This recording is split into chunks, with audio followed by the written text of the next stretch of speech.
ಅದು ಬಿಟ್ಟರೆ ಇಲ್ಲಿ ಏನು ಮೈಸೂರಲ್ಲಿ ಪಾರಂಪರಿಕ ಕಟ್ಟಡ ಇರ್ಬೋದು, ನಮ್ಮ ಮೈಸೂರಿನ ಒಂದು ಐಡೆಂಟಿಟಿ ಗುರುತು ಬರದೇ ಇದರಿಂದ ಒಂದು ಕಲೆ ನಮ್ಮ ಪಾರಂಪರಿಕ ಕಟ್ಟಡಗಳಿಂದನೇ ಬರೋದು. ಅದ್ರಗೋಸ್ಕರ ಒಂದು ನಯ ಪೈಸನೂ ಕೂಡ ಕೊಟ್ಟಿಲ್ಲ.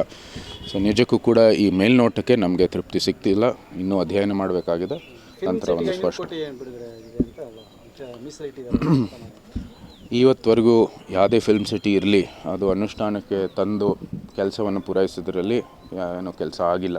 ಸೊ ನೋಡೋಣ ಯಾವ ರೀತಿ ಮಾಡಿದ್ದಾರೆ ಆದರೆ ಸಾಮಾನ್ಯವಾಗಿ ಏನು ಸಿದ್ದರಾಮಯ್ಯ ಅವರ ನಾಯಕತ್ವದಲ್ಲಿ ನಡೆದಿರುವಂಥದ್ದು ಎಲ್ಲ ಬಜೆಟ್ಗಳಲ್ಲಿ ದೊಡ್ಡ ದೊಡ್ಡ ಘೋಷಣೆಗಳಾಗುತ್ತೆ, ಅನುಷ್ಠಾನ ಮಾಡೋದರಲ್ಲಿ ಕೆಲಸ ಪೂರೈಸೋದ್ರಲ್ಲಿ ವಿಫಲ ಆಗ್ತಾ ಇರುವಂಥದ್ದು ನಾವು ನೋಡಿದ್ದೀವಿ ಭಾಳಷ್ಟು ಸಲ. ಅಂದರೆ ಬಸ್ ಸ್ಟ್ಯಾಂಡ್ ಅಭಿವೃದ್ಧಿ ಕಾರ್ಯಕ್ರಮಕ್ಕೆ ಕೊಟ್ಟಿದ್ದಾರೆ ಸರ್. ಅದೇ ಇವಾಗ ಸಬರ್ ಬಸ್ ಸ್ಟ್ಯಾಂಡ್ನೇ ಅಭಿವೃದ್ಧಿ ಮಾಡ್ಬೋದಾಗಿದೆ ಸರ್. ಸ್ವಲ್ಪ ಅಕ್ಕಪಕ್ಕದಲ್ಲೇ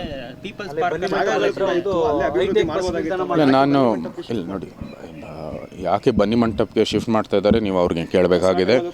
ದಸರಾ ಟೈಮಲ್ಲಿ ತೊಂದರೆ ಆಗುತ್ತೆ.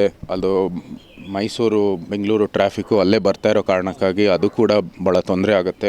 ಮೈಸೂರಿಗೆ ಬಸ್ ಸ್ಟ್ಯಾಂಡ್ ಅವಶ್ಯಕತೆ ಇದೆ, ಬೇರೆ ಬೇರೆ ಕಡೆ ಬೇಕಾಗಿದೆ. ಒಂದು 3-4 ಪಾಯಿಂಟ್ ಗುರುತಿಸಬೇಕಾಗಿದೆ. ಅಲ್ಲಿ ಬಸ್ ಸ್ಟ್ಯಾಂಡ್ ಬೇಕಾಗಿದೆ, ಬೇಡ ಅಂತಲ್ಲ. ಆದರೆ ಸರಿಯಾಗಿ ವೈಜ್ಞಾನಿಕವಾಗಿ ಮಾಡಬೇಕಾಗಿರೋವಂಥದ್ದು ಆ ಒಂದು ಸೈಂಟಿಫಿಕ್ ಒಂದು ಸ್ಟಡಿಯನ್ನು ಮಾಡೋ ಮೂಲಕ ಅವರು ಈ ತೀರ್ಮಾನಕ್ಕೆ ಬರಬೇಕಾಗಿರೋದು ಅಂತ ನಾವು ಅವ್ರಿಗೆ ಆಗ್ರಹಿಸ್ತೀವಿ. ಅದ್ರ ಜೊತೆಗೆ ಮೈಸೂರಲ್ಲಿ ಏನು ಬೃಹತ್ ಮೈಸೂರಿಗಾಗಿ ನಮ್ಮ ಅಭಿವೃದ್ಧಿ ಏನಾಗಬೇಕಾಗಿದೆ, ಏನು ಒಳ್ಳೆ ಈ ಕ್ಷೇತ್ರದ ಎಲ್ಲ ಒಂದು ಏನು ಚಾಮುಂಡೇಶ್ವರಿ ಕ್ಷೇತ್ರ ಇರ್ಬೋದು, ಅದಕ್ಕೆ ಇರುವಂಥದ್ದೇನು ನಗರಸಭೆ ಪಟ್ಟಣ ಪಂಚಾಯತಿಗಳು ಅಲ್ಲಿ ಯಾವುದೇ ರೀತಿ ಚುನಾವಣೆ ನಡೆದಿಲ್ಲ. ಅವ್ರು ಕೊಡೋದೇ ಈ ಎಕ್ಸ್ಕ್ಯೂಸು ನಮಗೆ, ಅದನ್ನ ನಾವು ಬೃಹತ್ ಮೈಸೂರಾಗಿ ನಮ್ಮ MCCಗೆ ಸೇರಿಸ್ಬೇಕಂತ. ಅದ್ರ ಬಗ್ಗೆ ಒಂದು ನಿರ್ಣಯ ಇಲ್ಲ.